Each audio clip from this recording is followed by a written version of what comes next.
నీకు లైఫ్ లో రిపీటెడ్ గా సేమ్ మిస్టేక్స్ జరుగుతున్నాయా? అయితే ఇది చూడు. ఒక ఫిషర్ మ్యాన్ చేపలు పట్టడానికి ఒక ట్రాన్స్పరెంట్ గ్లాస్ జార్ ని నీటిలో పెడతాడు. ఆ జార్ లో చిన్న చిన్న ఆహారపు ముక్కలు వేస్తాడు. ఆకలితో ఉన్న చేపలు లోపలికి ఈదుకుంటూ వెళ్తాయి. కానీ బయటికి రావడానికి ట్రై చేసినప్పుడు ఆ ట్రాన్స్పరెంట్ వాల్స్ కి మళ్లీ గుద్దుకుంటాయి. కొద్దిసేపటికి అవి బయటికి రావటం ఇంపాసిబుల్ అని ఫిక్స్ అయిపోతాయి. ఆ తర్వాత ఫిషర్ మ్యాన్ ఆ జార్ మూతనే తీసేసినా కూడా ఆ చేపలు బయటికి రావు.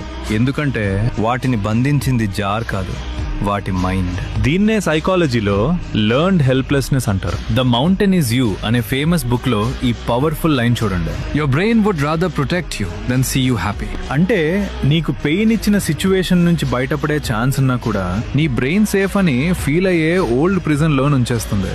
అందుకే సేమ్ మిస్టేక్స్ రిపీట్ చేస్తారు. ఫియర్ వల్ల ఛాన్సెస్ మిస్ చేస్తారు. ఎందుకంటే మనిషిని ఎక్కువగా ఆపేది బయట ఉన్న వాల్స్ కాదు మావా, లోపల బిల్డ్ అయిన ఇన్విజిబుల్ వాల్స్. నువ్వు ఇప్పటికీ ఏ ఇన్విజిబుల్ కేజ్ లో స్టక్ అయ్యావు? కమెంట్ చేయమావా.